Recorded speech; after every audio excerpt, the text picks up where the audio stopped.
గత కొద్ది రోజులుగా రాష్ట్ర ప్రభుత్వం పరిపాలనని గాలికి వదిలేసి కక్ష సాధింపుల మీద ప్రతిపక్షాన్ని అణగదొక్కే పని మీద ఉందని మేము పదే పదే చెప్తున్నాం. ఇవాళ కేంద్ర ప్రభుత్వం ఇచ్చిన నివేదికలు వివిధ రంగాల్లో మన రాష్ట్ర ప్రగతి చూసినప్పుడు చంద్రబాబు నాయుడు గారి ఫెయిల్యూర్స్, ఆయన నిర్వాకం బయటపడింది. ఈ ప్రభుత్వం పూర్తిగా ఫెయిల్ అయిపోయి కనీసం పాస్ మార్కులు కూడా సాధించుకోలేని పరిస్థితి ఉందని, చాలా దీనస్థితికి రాష్ట్రాన్ని తీసుకెళ్ళిపోతున్నారని ఇవాళ కాగ్ నివేదిక దగ్గర మొదలుపెట్టి పార్లమెంట్లో మంత్రుల సమాధానాల వరకు చూస్తే మన కళ్ళకు కట్టినట్టు కనిపిస్తుంది. ఎంత దుర్మార్గంగా అంటే ప్రచారం చూస్తే బాబు గారు ఆహా ఓహో అని సొంత పత్రికలన్నీ విపరీతంగా క్రియేట్ చేసి ప్రచారం చేస్తూ ఉన్నారు. ఇంకా ఆ పబ్లిసిటీని కొట్టేవాడు ఈ దేశంలో ఎవడు లేడు. కానీ ఈయన చూపిస్తున్న ఈస్ట్మన్ కలర్ సినిమాకి అసలు రంగుకి చాలా తేడా ఉందని కాగ్ రిపోర్ట్ చెప్పింది. అసలు పొంతనే లేదు. ఇంకా చెప్పాలంటే ఈ రాష్ట్రాన్ని చంద్రబాబు నాయుడు గారు అధోగతి పాలు చేస్తూ ఉన్నాడనడానికి 100 ఉదాహరణలు ఇవాళ కళ్ళ ముందు కనిపిస్తున్నాయి. పూర్తిగా తన స్వార్థ ప్రయోజనాల కోసం తప్ప ఈ రాష్ట్రంలోని కూటమి ప్రభుత్వం ఏ రంగాన్ని పట్టించుకోవట్లేదు అని స్పష్టంగా కనిపిస్తుంది. వాళ్ళ అప్పుల్లో అగ్రస్థానం, ఆంధ్రప్రదేశ్ది అప్పుల్లో అగ్రస్థానం, అభివృద్ధిలో అధమస్థానం. ఆంధ్రప్రదేశ్ ప్రభుత్వాన్ని పబ్లిసిటీలో వీక్స్, పనితీరులో చాలా దయనీయమైన వీక్స్ అన్నట్టుగా ఉంది. ఎంతకాలం నిజాలు దాచిపెడతారు?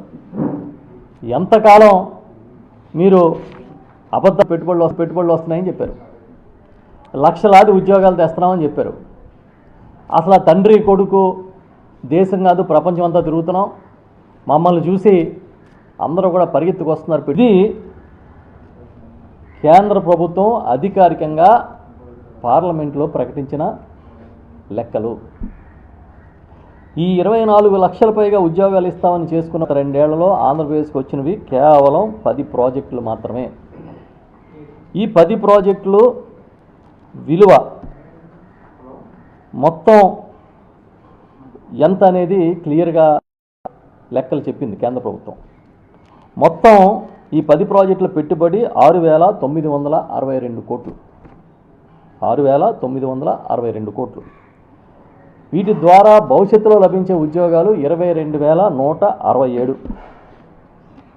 ఈ 10 ప్రాజెక్టులో ఇప్పటివరకు పూర్తయినాయి 2. ఇది మేము చెప్తున్నది వైఎస్ఆర్ పార్టీ చెప్తున్న లెక్క కాదు.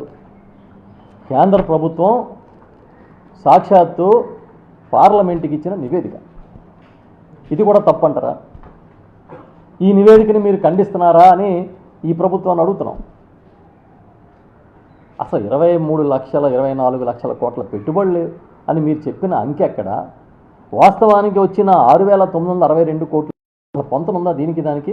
అంటే మీ అబద్ధాల తీవ్రత, ఉన్నది లేనట్టుగా లేనిది ఉన్నట్టుగా మీరు చెప్పే కట్టుకథల స్థాయి ఈ ఒక్క లెక్క చెప్తుంది.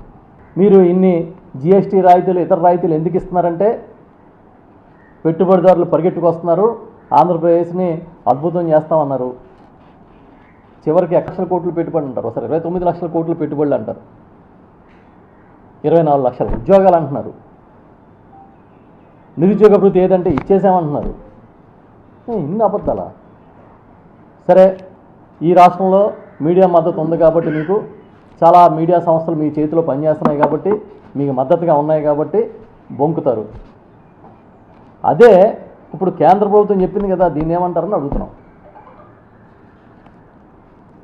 మేము డైరెక్ట్గా మిమ్మల్ని అడిగేది ఏంటంటే, ఏ జిల్లాలో ఎన్ని పరిశ్రమలు ప్రారంభమయ్యాయి, ఏ జిల్లాకి ఎన్ని పెట్టుబడులు వచ్చాయి, ఏ జిల్లాలో ఏ పరిశ్రమ ఏ స్థాయి వరకు నిర్మాణం పూర్తయింది?